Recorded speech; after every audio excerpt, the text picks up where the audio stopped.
setia, kau cahaya hidupku. Kau kuatkan aku bertahan, kau harapan dalam kesesakan, kau buktikan kesetiaanmu Tuhan, Engkau Allah Immanuel.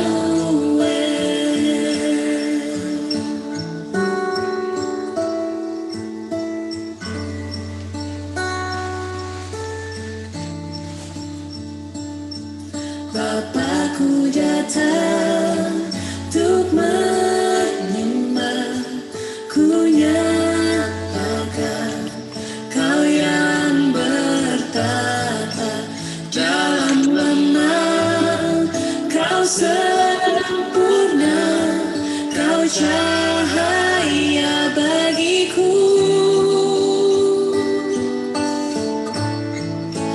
Kau kuatkan aku bertahan, Kau harapan dalam kesesakan, Kau buktikan kesetiaanmu Tuhan, Engkau Allah Immanuel.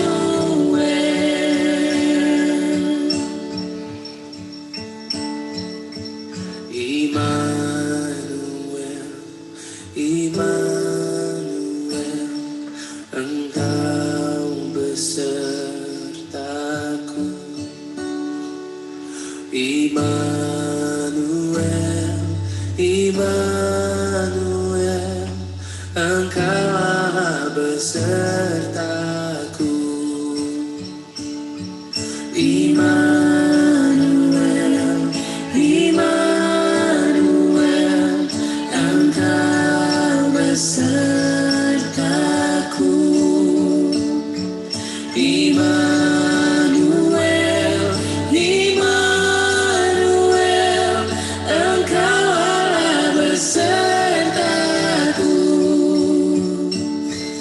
Immanuel, Immanuel, Engkau besertaku.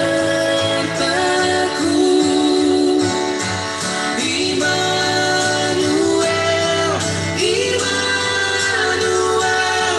Engkau Allah besertaku.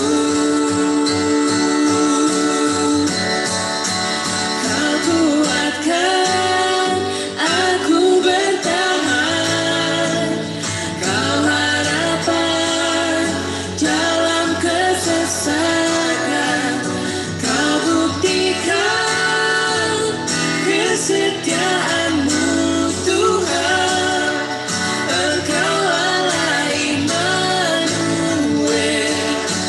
Kau kuatkan aku bertahan, Kau harapan dalam kesesakan, Kau buktikan kesetiaanmu Tuhan, Engkau Allah Immanuel. Engkau Allah Immanuel.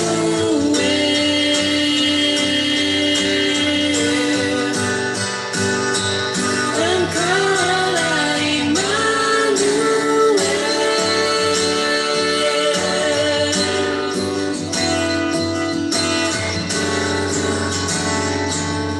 Engkau Allah Immanuel.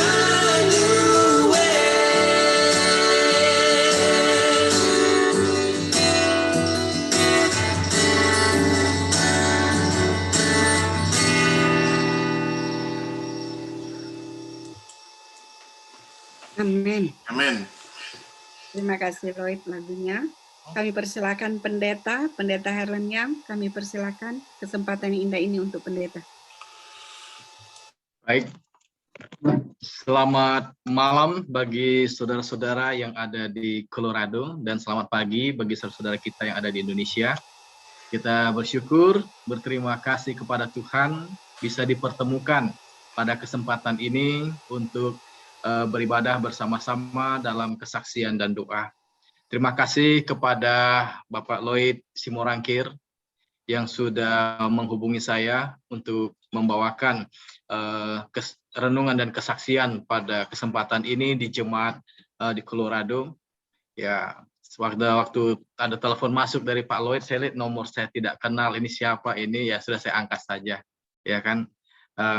Jadi saya juga bertanya dari mana dapat nomor saya, ya kan, kok bisa dari Colorado dapat nomor handphone saya, dari mana ini?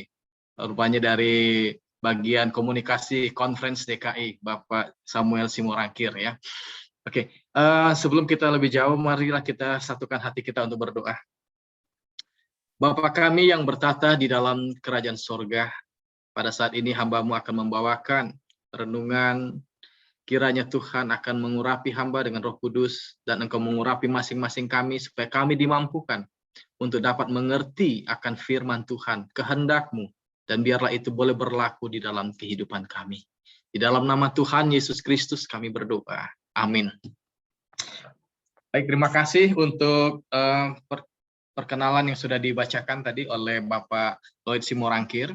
Ya, saya nama Herlen Yang. Saya adalah orang Tionghoa, lahir dibesarkan di Jambi. Satu-satunya orang Advent di dalam keluarga. Kami ada 8 bersaudara. Saya anak nomor 5 dan cuma saya yang Advent. Yang lain itu masih ada Konghucu, ada yang muda, ya kan. Ada yang sudah terakhir ini ada yang sudah masuk Kristen juga, tapi bukan di Advent. Ya. Papa mama saya asli dari sana, dari China, ya. Jadi mereka tinggal di Jambi, tapi papa sudah almarhum, tinggal mama. Saudara-saudara yang dikasih oleh Tuhan, saya bersyukur, berterima kasih bisa dituntun oleh Tuhan untuk dapat mengenal kebenaran dalam gereja Advent ini, ya. Sehingga ini memberikan sesuatu hal yang menambah nilai dan arti kehidupan yang harus saya miliki dan saya jalani. Dan saya membawakan renungan firman Tuhan berjudul Immanuel. Ya. Kalau kita baca di dalam Injil Matius pasal yang pertama, ayat yang ke-23, di situ muncul kata Immanuel. Sesungguhnya anak darah itu akan mengandung dan melahirkan seorang anak laki-laki, dan mereka akan menamakan dia Immanuel, yang berarti Allah menyertai kita. Ya. Immanuel, mereka akan menamai dia. Siapa mereka ini? Mereka ini adalah umat-umat yang diselamatkan. Ya. Umat-umat yang diselamatkan dari dosa. Kalau kita baca ayat yang di atasnya lagi, di mana di situ di ayat yang ke-21 dikatakan, ia akan melahirkan anak laki-laki dan engkau akan menamakan dia Yesus. Engkau di sini adalah Yusuf. Karena ini adalah malaikat menampakkan diri kepada Yusuf dalam mimpi Yusuf. Karena Yusuf berniat meninggalkan Maria, oleh karena Maria telah mengandung, padahal mereka belum disahkan sebagai suami istri. Dan Yusuf belum pernah tidur bersama-sama dengan Maria. Tetapi dia berencana untuk menikah dengan Maria, setelah itu dia akan ceraikan diam-diam, supaya Maria tidak malu. Ya. Kalau dia tidak menikahi Maria, dia khawatir bahwa nanti Maria akan dihakimi oleh massa, dilempari dengan batu sampai mati. Tapi dia berencana menyelamatkan wanita yang dikasihinya ini dengan menikahinya. Setelah itu diam-diam dia akan menceraikannya. Tetapi malam itu malaikat Tuhan menampakkan diri dalam mimpi Yusuf.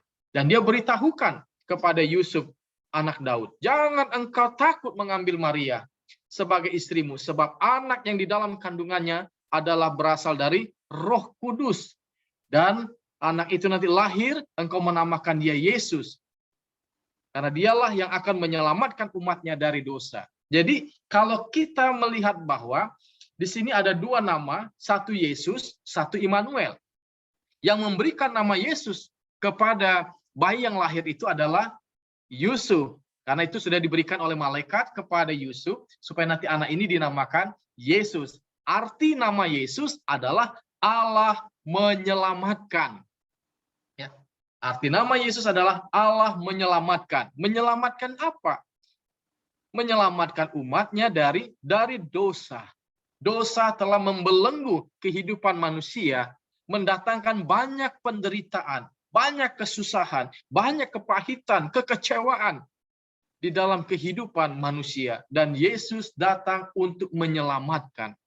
Kemudian dalam pelayanan Yesus di dalam dunia ini, dan juga di dalam generasi-generasi berikutnya, di dalam ayat 23, mereka, artinya orang-orang yang mendapatkan pelayanan dari Yesus, orang-orang yang mendengarkan kabar baik tentang apa yang Yesus lakukan, mereka akan menamakan dia Immanuel, yang artinya Allah menyertai kita. Menarik ini, ya. Mungkin di dunia ini ada orang-orang yang memiliki keberanian yang luar biasa, ya. Sehingga dia tidak perlu ditemani atau didampingi dan disertai oleh siapapun juga. Ada. Tetapi lebih banyak lagi orang-orang yang takut dalam dunia ini. Takut, banyak hal yang menjadi penyebab ketakutan itu. Apakah kegelapan, apakah hewan, barangkali ada tikus, ada kecoak, ya, ada mungkin laba-laba. Orang takut, ya. Nah, jadi saya punya anak yang grade 4, ya. Dia kalau mau ke kamar mandi malam-malam itu, dia selalu minta ditemani. Ya, dia minta ditemani sama kakaknya, atau minta ditemani oleh mamanya, atau kalau kakaknya tidak bisa, mamanya tidak bisa, dia minta ditemani oleh saya. Kenapa? Kenapa minta ditemani? Dia katakan takut. Loh, takut apa? Ya takut nanti ada kecoak yang lewat katanya. Takut nanti kalau ada cicak yang lewat. Saya takut, kata saya tidak mau katanya. Nah, jadi ketika ada orang yang menyertai, ada orang yang mendamping yang dia tidak kenal, maka dia memiliki keberanian. Dia memiliki ketenangan dan damai untuk berada di toilet tersebut. Ya, walaupun kita hanya mungkin berdiri di luar daripada toilet tersebut. Tapi dia tahu bahwa ada papanya atau mamanya atau kakaknya yang sedang menunggu dia di luar. Nah, begitu juga kita menyikapi tentang kata Immanuel, Allah menyertai kita. Seberapakah kita yakin bahwa Tuhan itu menyertai kita? Karena kekhawatiran, ketakutan itu selalu datang kepada kita. Saya kenal Tuhan di dalam gereja Advent itu tahun 1991.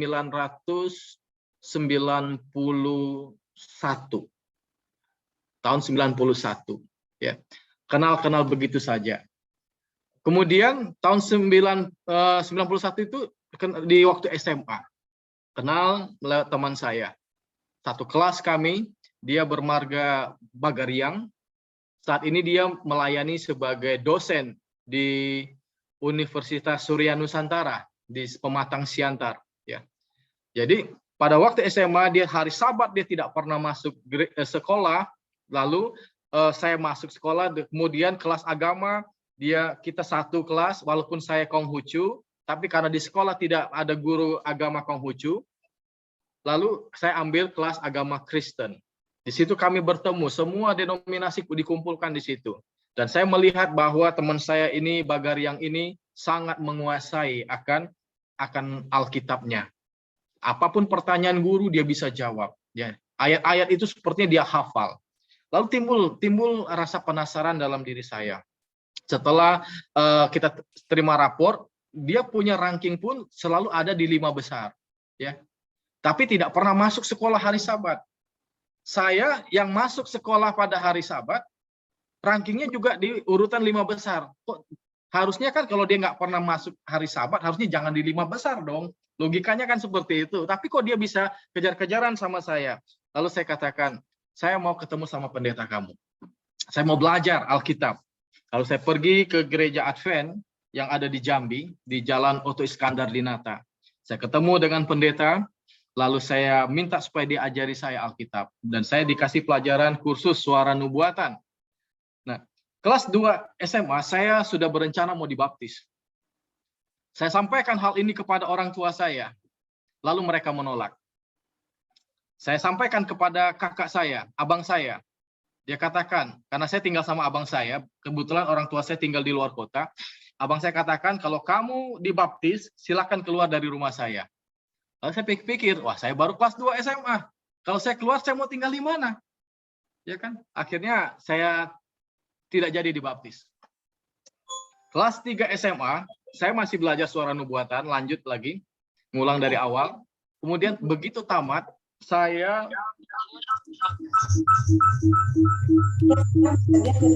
kuliah. Saya kuliah di Jambi, ambil di Universitas Negeri Jambi, ambil jurusan ekonomi. Tapi sebelum itu saya dibaptis. Saya dibaptis di gereja Advent secara diam-diam. Saya tidak beritahu kepada orang tua saya tidak beritahu kepada abang saya bahwa saya akan dibaptis. Karena saya tahu jawabannya mereka tidak akan pernah setuju. Lalu saya dibaptis secara diam-diam. Setelah 3 hari, baru saya kasih tahu mereka bahwa saya sudah dibaptis. Mereka sangat kecewa, mereka sangat marah, tetapi ya sudah terlanjur dibaptis, ya mereka nggak bisa bilang apa-apa. Nah, saya kuliah di Jambi, ambil jurusan ekonomi. Tetapi hari Sabat selalu menjadi satu persoalan bagi saya. Akhirnya saya berkonsultasi dengan ibu pendeta dan pendeta di gereja. Lalu saya menanyakan apakah ada sekolah Advent di mana saya bisa kuliah. Lalu dikatakan ada di Unai atau di Siantar. Lalu saya tanya biayanya. Saya lihat di Siantar lebih murah, lalu saya pilih ke Siantar. Maka saya drop out dari Universitas Negeri Jambi. Saya drop out dan saya mau ke Siantar ambil sekolah Alkitab atau jurusan teologi. Nah, begitu hal ini diketahui oleh orang tua saya, oleh abang saya, oleh kakak-kakak saya, mereka langsung bilang, kamu ini bodoh. Begitu banyak orang berusaha masuk universitas negeri, ya, tapi kamu begitu mudah keluar setelah kamu masuk di sana. Lalu dikatakan bahwa mulai dari sekarang, karena kamu telah memutuskan untuk sekolah kependetaan atau teologi, ya, silakan biaya sendiri. Kami keluarga tidak akan membiayai kamu. Lalu saya diam saja, walaupun saya dimarah-marah, saya diam saja. Saya punya tabungan cuma sedikit, waktu itu hanya 200.000. Saya datang ke gereja, saya sampaikan permasalahan saya kepada pendeta, kepada ibu pendeta. Saya punya uang 200.000. Bagaimana saya bisa kuliah? Lalu mereka katakan, sudah pergi saja ke Siantar. Nanti kami telepon rektornya, ya. Nanti kami urus supaya kamu bisa masuk ke sana, walaupun dengan uang 200. Saya dikasih tiket bis ekonomi berangkat ke Siantar sendirian. Saya tidak pernah keluar kota. Tapi itulah pengalaman pertama, saya didoakan oleh gereja, bertelut bersama-sama, kemudian berangkat sana untuk kuliah dengan uang 200.000. Waktu itu uang kuliah per semester masih 850.000. Sampai di sana, saya diterima, tinggal di asrama, kaget juga melihat makanannya. Ya, makanannya yang tempenya kadang ada batunya, tahunya tidak enak, tapi ya itu saya harus jalani. Saya harus berusaha beradaptasi di sana. Dan saya kerja di situ sebagai tukang kebun. Di ground, saya kerja di ground. Kemudian saya lihat bahwa penghasilan di ground tidak mencukupi untuk menutupi hutang-hutang saya. Lalu saya melamar kerja di departemen jaga malam. Saya jaga malam. Ya. Kemudian saya rasa juga masih kurang. Tidak bisa membayar uang sekolah saya. Lalu saya memohon kepada pemimpin library. Saya bilang bahwa izinkan saya kerja di library untuk memperbaiki buku-buku yang rusak. Semua buku-buku yang rusak, covernya saya akan perbaiki, saya bilang. Dan saya minta dibayar dengan cash, karena itu biasanya langsung dimasukkan di account saya. Saya bilang bayar dengan cash. Kenapa? Kata ke pemimpin library ini. Saya katakan kepada dia, karena dia adalah pendeta WH Purba. Saya katakan, Sir, saya ini tidak ada uang. Mau beli sabun mandi pun saya tidak ada. Jadi kalau saya kerja dan itu hanya dimasukkan untuk memotong uang hutang saya nggak bisa beli sabun. Jadi saya minta saya dibayar cash supaya saya ada uang untuk beli sabun mandi saya. Ya, akhirnya diizinkan dan saya dikasih cash. Puji Tuhan. Liburan saya jual buku, artinya bahwa saya berusaha untuk dapat self-supporting dengan bekerja, dengan mencari sambil berdoa kepada Tuhan. Sampai kepada tingkat 3. Hutang terus menumpuk. Lalu tibalah sampai tingkat 3, hutang sudah banyak. Lalu dari bagian keuangan katakan bahwa mahasiswa yang tidak bisa membayar setengah dari hutang-hutangnya tidak diizinkan untuk mengikuti ujian mid semester. Ya. Lalu saya katakan, aduh ini gimana ini ya? Kadang-kadang saya mau makan di kafetaria, di dining pun saya harus ngantri, ya. Tidak dapat kartu untuk makan. Saya hanya mengharapkan belas kasihan dari teman-teman yang kerja sebagai polisi dapur, ya. Teman-teman yang kerja di sana, setelah semua mahasiswa makan, tinggal mereka yang makan, saya akan masuk dari dipanggil untuk makan bersama-sama dengan mereka. Saya berpikir-pikir begini, Tuhan, saya ini orang Tionghoa, dibesarkan dari keluarga yang bisa dikatakan berkecukupan, ya. Tetapi di sekarang ini saya mengalami kesulitan. Makan pun harus terakhir karena tidak punya kartu makan. Kemudian sekarang saya terancam tidak bisa ujian, ya. Lalu saya katakan kepada teman-teman saya di teman sekamar, saya bilang, mungkin saya tidak akan bisa menyelesaikan kuliah saya di Siantar ini. Tapi tolong doakan saya. Ya, saya mulai packing itu pakaian saya masukkan ke dalam koper, ya. Bersiap-siap kalau sampai saya diusir dari kampus, ya saya harus keluar. Pada waktu hari Rabu malam itu, setelah kebaktian di gereja, saya pergi ke sebuah tempat yang sunyi, bisa dikatakan sebagai sebuah taman untuk berdoa, tapi tidak layak disebutkan taman karena masih banyak semak belukarnya. Lalu saya pergi ke sana, jam 9 malam saya bertelut berdoa seorang diri. Saya bilang, Tuhan, di manakah Engkau? Di manakah penyertaan-Mu? Saya sudah tinggalkan universitas negeri. Saya sudah tidak dibiayai oleh keluarga. Saya datang ke kampus-Mu, sekolah Tuhan, dengan uang yang hanya 200.000. Saya tidak bermalas-malasan, saya bekerja, tetapi tidak juga bisa menutup semua hutang-hutang saya di tempat ini. Lalu saya bertelut sambil menangis, ya. Saya bertelut sambil menangis kepada Tuhan. Saya katakan, Tuhan kasih saya pekerjaan. Kalau saya memang harus berhenti dari kampus ini, kasih saya pekerjaan di luar sana. Tidak mungkin saya pulang ke rumah orang tua saya. Mereka akan mentertawakan saya. Mereka akan menanyakan, di manakah Tuhan-Mu? Saya malu Tuhan kalau saya harus pulang kembali ke orang tua saya. Jadi tolong kasih saya pekerjaan kalau saya berhenti kuliah saat ini. Tetapi kalau Tuhan berencana lain, bahwa saya tetap harus menyelesaikan kuliah saya ini, tolonglah Tuhan yang bayar uang sekolah saya, hutang-hutang saya. Sambil menitikan air mata, itu doa saya. Dan saya tidak akan pernah lupa momen itu. Setelah itu saya selesai berdoa, saya seka air mata saya, lalu saya berjalan kembali ke asrama. Pintu asrama sudah dikunci. Ya, sudah dikunci. Saya tidak bisa masuk, jadi saya ketok-ketok dari jendela kamar monitor. Kebetulan monitor adalah teman saya juga. Saya ketok-ketok, kenapa kamu di luar? Iya, tadi saya berdoa, saya bilang. Jadi terlambat masuk ke dalam asrama. Akhirnya dia buka, diizinkan saya masuk. Lalu malam itu saya bisa tidur. Besok tidak terjadi apa-apa, ya. Dari bagian keuangan belum memanggil juga, karena ulangannya masih akan minggu depan. Tapi sudah dikasih peringatan. Saya bertanya, Tuhan, apakah Engkau berserta dengan saya? Apakah Engkau menyertai saya? Sampai tiba pada hari Sabat.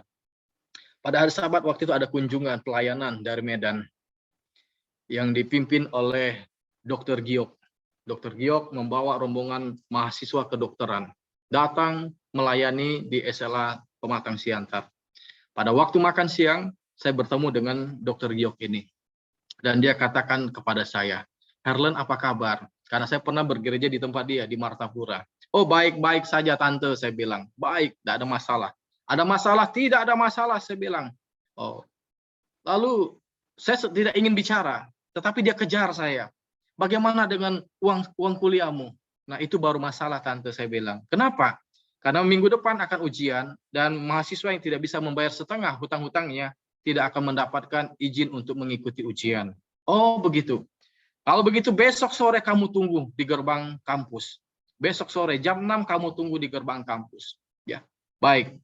Jam 6 sore saya sudah tunggu di gerbang kampus. Dia datang bersama dengan 3 orang. Mereka akan pergi ke Danau Toba untuk ada rapat pertengahan tahun Uni Indonesia kawasan Barat. Dia bawa ada 3 orang, dia perkenalkan kepada saya.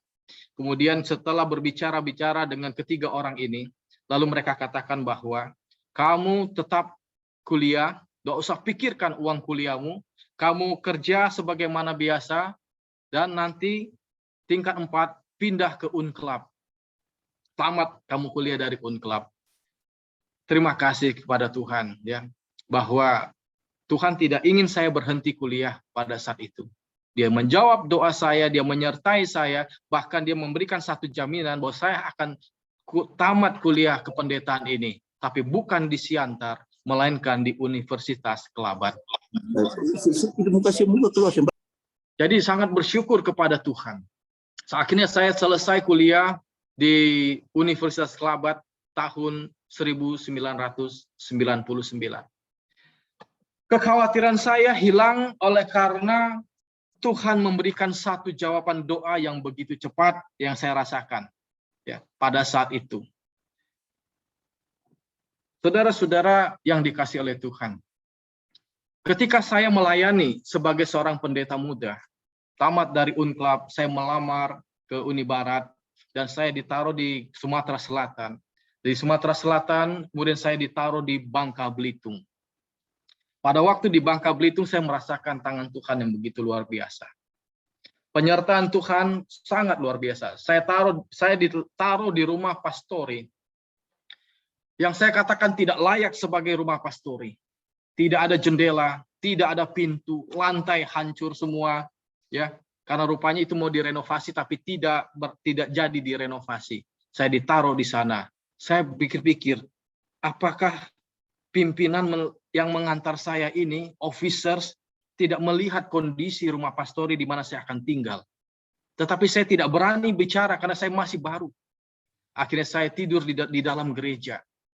Saya tidur di dalam gereja. Perlahan-lahan saya ajak anggota untuk menyelesaikan pastori. Setelah saya menikah, ada datang seorang yang membuka usaha di Bangka, ya, keluarga Manulang. Dia membuka sekolah tinggi IBEK. Lalu setelah sekolah tinggi IBEK ini mulai berjalan, pada hari Sabat anaknya yang bertanggung jawab di sana datang kepada saya dan berkata, "Pendeta, saya ada masalah di sekolah." Ya, apa masalahnya, Pak Manulang? Saya bilang, mahasiswa saya ada yang suka kesurupan. Terus apa yang dilakukan? Ya, karena dia kan dari Islam, jadi dipanggillah ustadznya. Tetapi yang terjadi adalah ustadznya dimaki-maki.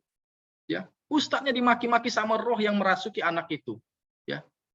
Lalu ada juga temannya yang panggil orang pintar, dukun. Dukun dipanggil juga dimaki-maki pendeta. Jadi saya akhirnya suruh anak ini bawa pulang aja ke rumah orang tuanya. Sangat mengganggu perkuliahan. Jadi gimana ini pendeta? Saya tidak bisa jawab. Ya, saya tidak bisa jawab karena saya masih muda sekali, baru melayani di penggembalaan itu baru 1,5 tahun, lalu dihadapkan kepada situasi seperti ini. Akhirnya saya katakan, ya sudah, nanti kalau dia kerasukan lagi, telepon saya datang. Saya bilang, oh ya pendeta, terima kasih pendeta mau datang. Ya, itu hari Sabat. Hari Senin dia telepon. Hari Senin dia telepon, pendeta, mahasiswa saya itu kerasukan lagi katanya. Pendeta datang, pendeta. Oh iya. Saya tutup telepon, saya bingung, saudara-saudara. Bingung.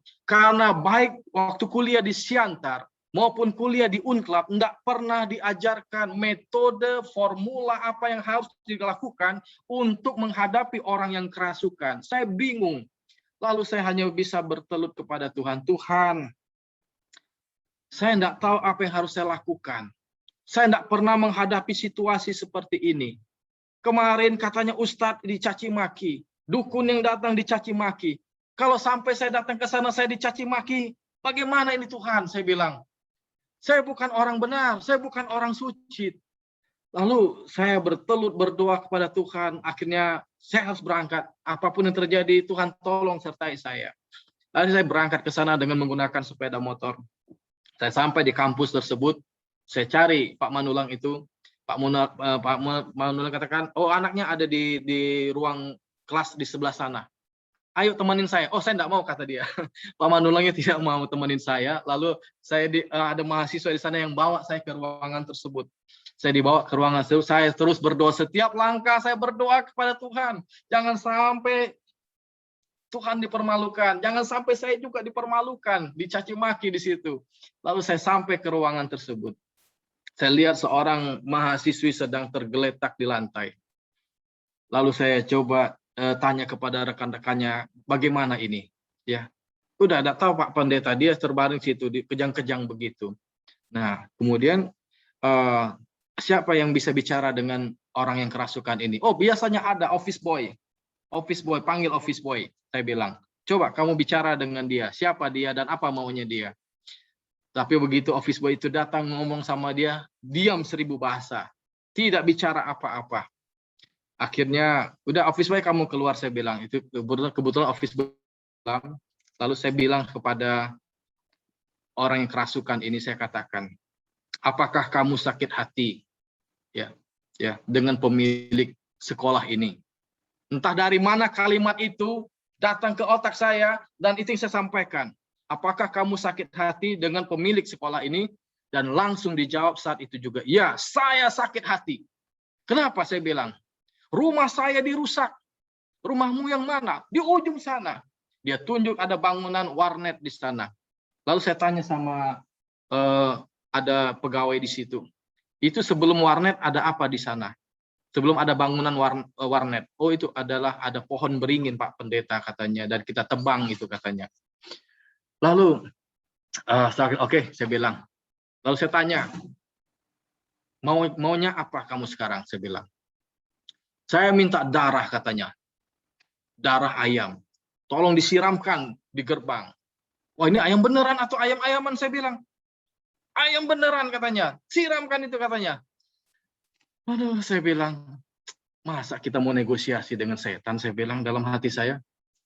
Lalu saya katakan, Tuhan, terima kasih dia tidak caci maki saya di depan orang. Ya.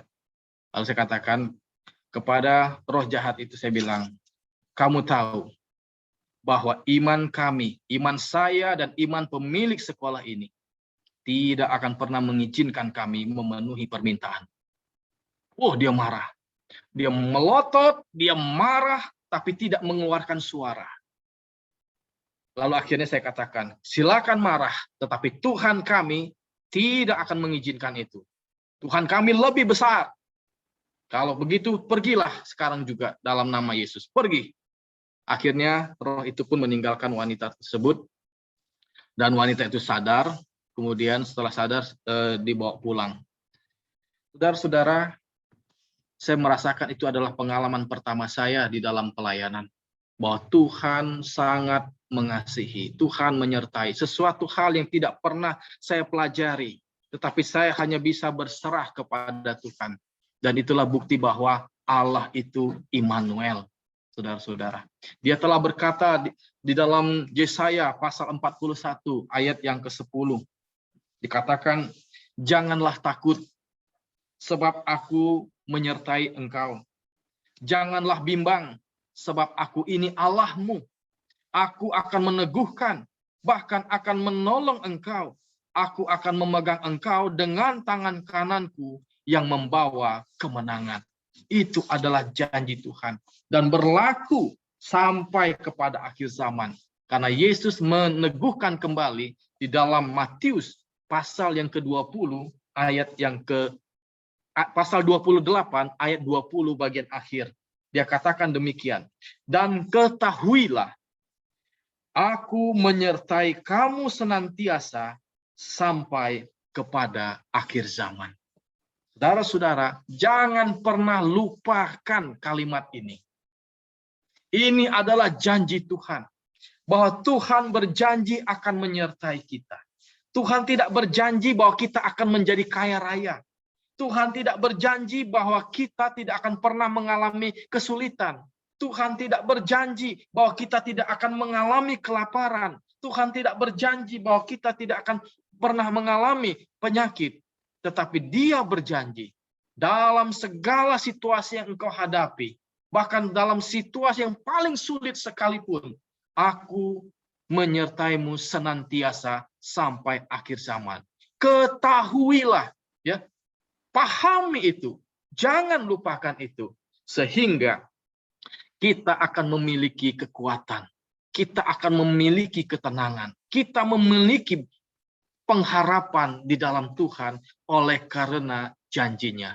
Sekalipun kita belum pernah menghadapi situasi yang ada di depan kita dan kita tidak mengerti jalan keluarnya, tetapi pada saat kita bertanya kepada Tuhan dan kita hanya mengandalkan hikmat dan pertolongan Tuhan, Tuhan akan memberikan kekuatan. Tuhan tidak akan permalukan kita, saudara-saudara. Sama seperti ketika saya berhadapan di sekolah IBEK tersebut, kesaksian daripada pemilik IBEK, kesaksian dari mahasiswa-mahasiswa di sana. Ustadz datang, ustadz dicaci maki sama roh jahat. Dukun datang, dukun dicaci maki oleh roh jahat. Tapi pendeta datang, roh itu diam 1000 bahasa.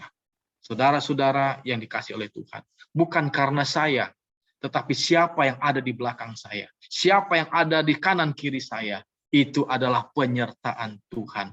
Dan itu bukan saja berlaku kepada saya, tetapi berlaku kepada setiap orang percaya.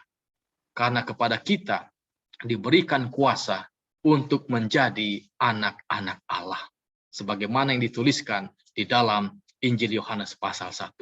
Mari kita sebagai anak-anak Allah memiliki kepercayaan kepada Allah Bapa, memiliki kekaguman kepada Yesus yang adalah penyelamat kita, yang adalah Allah menyertai kita senantiasa, mulai dari sekarang sampai kepada akhir zaman. Inilah renungan firman Tuhan yang bisa saya bawakan pada kesempatan ini. Tuhan memberkati kita. Amin. Amin. Amin. Amin. Terima kasih banyak. Amin. Terima kasih pendeta firman yang sangat menguatkan. Kalau percaya kepada Tuhan, selalu Tuhan bilang jangan takut. Kalau kita nonton film horor, selalu itu film menakut-nakuti. Apa saja bikin takut, sehingga kita nonton ketakutan. Tapi kalau dengan Tuhan, saya bilang jangan takut, ini aku. Makanya saya juga mulai saya tahu itu, saya tidak pernah lagi merasa takut. Walaupun malam seorang diri, walaupun tinggal seorang diri, tetap tahu Tuhan menyertai kita. Terima kasih pendeta. Baiklah, atas sebagai lagu tutup, kami minta kesediaan Saudara Simpson Pangaribuan, kami persilakan Simpson. Ada Simpson? Di mana nih? Simpson Pangaribuan, kami persilakan.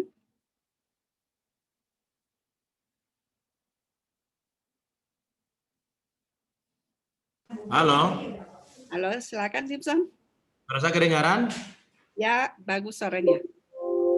Oke, internetnya nih. Oke. Tenggelam internetnya.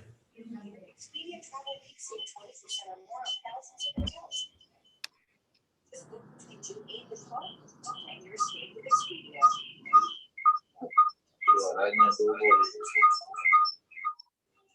Ada yang ini ya?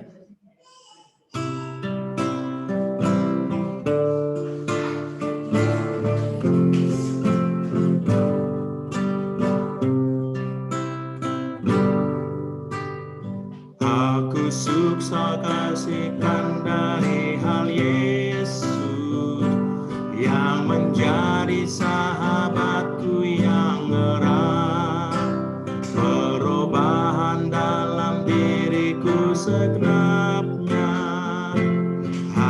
yang olehnya kasih juru selamat. Tiada pelin-pelin seperti Yesus, tiada lain sahabat seperti Dia, tiada lain penebus boleh hapus dosa. Aku dipeliharanya.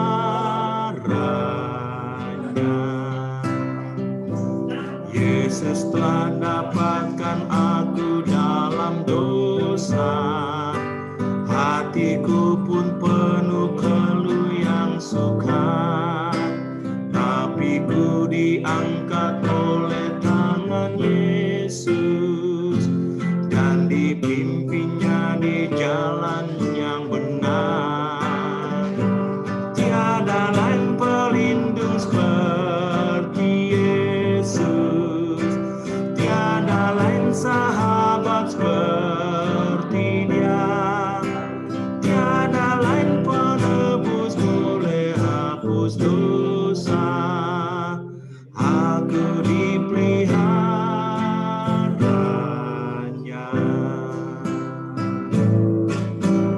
Tiap hari Tuhan beri janji yang baru, bertambahlah aku insaf kasih-Nya, tapi takkan ku mengerti tebus itu sampai kelak ku lihat Yesus di surga. Tiada lain pelindung seperti Yesus, tiada lain sahabat seperti Dia, tiada lain penebus boleh hapus dosa. Aku dipeliharanya.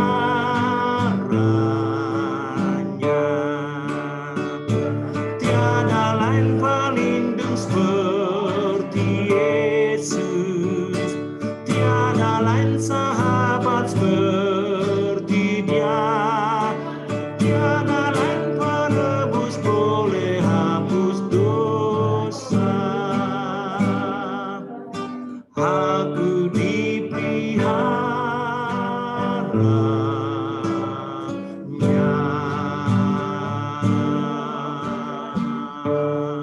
Amin. Amin. Terima kasih Simpson. Judul lagu nih dadakan dikasih sama Simpson. Lagunya katanya lagu apa? Jadi lagu dadakan itu bisa dinyanyikan. Terima kasih Simpson. Lagunya sesuai dengan khotbah ya pendeta ya. Baiklah, lagu doa tutup akan dibawakan oleh pendeta. Kami persilahkan. Baik, mari kita satukan hati kita dalam doa. Terpujilah Engkau, Allah kami, Allah yang maha besar, Allah yang telah berjanji untuk menyertai umat-umat-Mu senantiasa sampai kepada kesudahan dunia ini. Kami bersyukur, berterima kasih untuk kesempatan dapat bersekutu bersama-sama di dalam kebaktian, renungan dan kesaksian yang dikoordinir oleh umat-umat Tuhan yang ada di Colorado. Kiranya kesaksian-kesaksian yang telah dibagikan, firman Tuhan yang telah kami dengar, akan mengangkat hati kami untuk semakin mengagumi Tuhan kami, mengagumi Yesus Kristus yang adalah juru selamat kami, Tuhan. Kami sadar bahwa kami bukanlah orang yang sempurna. Kami bukanlah orang yang setia, tetapi Engkau adalah Tuhan yang setia. Kami sering menghadapi permasalahan-permasalahan kehidupan ini yang rasa-rasanya sangat berat dan tidak dapat kami tanggung. Apakah itu permasalahan dalam hal keuangan, permasalahan dalam rumah tangga, permasalahan oleh karena kesehatan yang terganggu, dan mungkin banyak hal-hal lainnya. Apa yang kami rasakan berat, sesungguhnya bagi Tuhan itu bukanlah yang berat.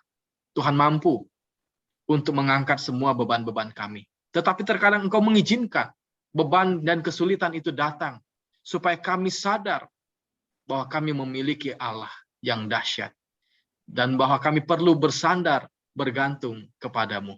Engkau tidak pernah mempermalukan anak-anak-Mu. Tolong kami Tuhan, supaya kami dapat menjadi saksi untuk membagikan iman yang ada di dalam diri kami.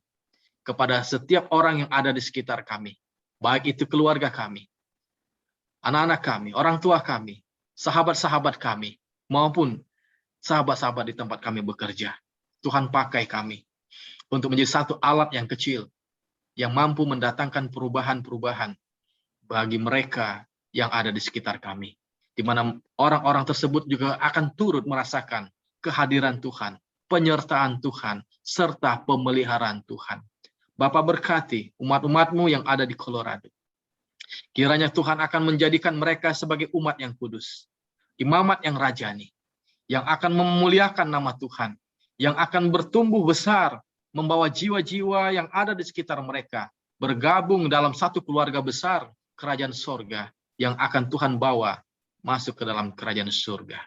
Kami berdoa bagi mereka yang sedang bergumul dengan penyakit-penyakit mereka. Biarlah Tuhan akan menjamah tubuh mereka. Tuhan akan mengangkat beban-beban sakit yang mereka rasakan. Kalau mereka harus menjalani semua itu, berikan kesabaran agar hati mereka tetap mampu bersyukur, bersukacita kepada Tuhan. Dan mereka tidak menyangkal Tuhan hanya karena persoalan sakit yang mereka hadapi atau masalah-masalah lainnya. Tuhan, Engkau telah menanggung segala penderitaan di dunia ini hanya untuk kami. Engkau telah menanggung segala dosa-dosa yang ada di dunia ini agar kami bisa diselamatkan. Oleh karena itu, pegang tangan kami Tuhan, supaya kami pun dimampukan untuk memikul beban kami dan tetap setia kepada Tuhan sampai Maranatha. Biarlah kata Immanuel itu akan terukir di dalam hati kami, bahwa Engkau Allah yang menyertai kami, baik pada waktu senang atau pada waktu susah, baik pada waktu sehat atau pada waktu sakit, baik pada waktu kaya atau pada waktu miskin. Engkau Allah yang menyertai kami. Engkau akan memampukan kami menghadapi semua itu. Dan Engkau akan menolong kami untuk tampil sebagai pahlawan-pahlawan iman di dalam pertandingan iman kami. Berkati semua saudara-saudara hamba-Mu ini, baik yang ada di Colorado maupun yang ada di Indonesia. Kiranya kasih setia Tuhan akan selalu mengikat kami untuk berjuang bersama-sama, melangkah di dalam iman, sampai pada hari Tuhan datang menjemput kami. Terpujilah nama-Mu Bapa. Kiranya Engkau memberkati dan melindungi umat-umat-Mu ini. Engkau menghadapkan wajah-Mu yang kudus dan memberi kasih karunia. Tuhan, kiranya Engkau menyinari umat-umat-Mu dengan wajah-Mu dan memberi damai sejahtera. Mulai dari sekarang sampai selama-lamanya. Di dalam nama Tuhan Yesus Kristus kami berdoa. Amin. Amin.